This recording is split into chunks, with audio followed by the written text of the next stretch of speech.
La contradiction qui règne dans le peuple de Dieu m'étonne par moments. Il y a des questions qu'un chrétien ne devrait pas poser à un chrétien dans notre famille. Par exemple, un couple vient de se marier et tu viens poser la question « Quand est-ce que le bébé viendra dans votre mariage ?»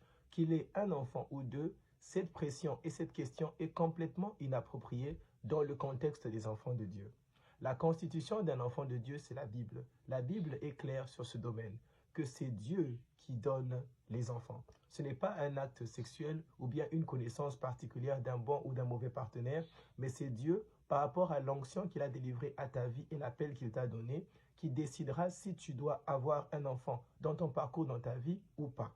Je n'ai jamais vu une ligne dans la Bible où est-ce qu'un disciple, un apôtre ou qui que ce soit ait posé une question à Jésus de savoir quand est-ce que tu auras une femme, une fiancée ou un enfant, parce que ça ne faisait pas partie de son appel. Le mariage en soi déjà est un appel, c'est un ministère. Le mariage ne veut pas dire les enfants. Il n'y a pas de lien entre le mariage et les enfants. Le lien entre le mariage, et c'est le lien qui met un homme qui a un appel de Dieu et Dieu qui revoit le besoin de cet homme d'avoir de l'aide et lui donne un partenaire qui va l'aider dans cet appel. Et cet appel ne va pas nécessairement inclure des enfants parce que les enfants aussi sont des appelés qui viennent dans votre famille par transition. Je vais t'expliquer une chose, que lorsque tu te maries et que tu as des enfants et que tu commences à voir que tes enfants ont 20-25 ans, tu vas très vite réaliser que ces enfants vont vous quitter, filles comme garçons, cette maison, et tu resteras seul jusqu'à ta mort sans les enfants à la maison. Et tu te rendras compte que ta vie maritale ne dépend que de la présence de ta femme. Parce que le jour de votre mariage, tu es avec ta femme. Quand les enfants se marient, tu resteras avec ta femme jusqu'à ton dernier jour. En d'autres termes, tu n'es pas spécial lorsque tu as des enfants. Tu es juste une famille que Dieu a choisie comme une transition pour que des enfants naissent à travers de vous et qu'ils aient une histoire à écrire dans le contexte du royaume des cieux. Alors, je vais informer aux parents qui se sentent pressurized par cette question.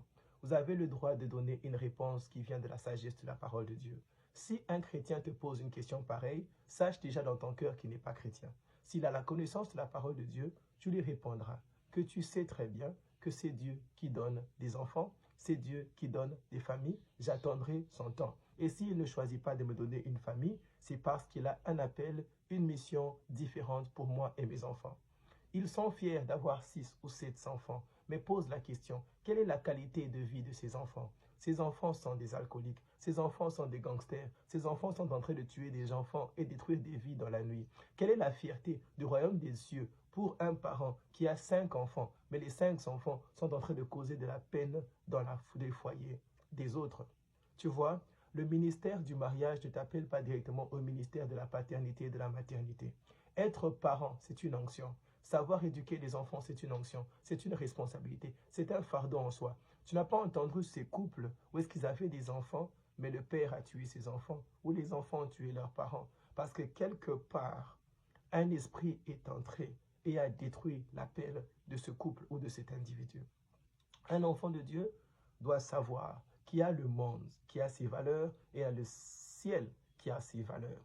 Et nous ne devons pas tenter d'être pris prisonniers par la mentalité de ce monde, par la mentalité de la culture, surtout africaine, où est-ce que ce genre de questions pèse.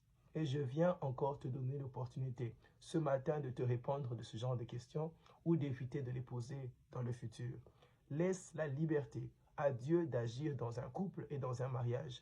Réduis la pression qu'un couple a déjà d'attendre des enfants à cause de la pression que vous avez exercée sur eux. Donne la liberté à Dieu de faire les choses en son temps.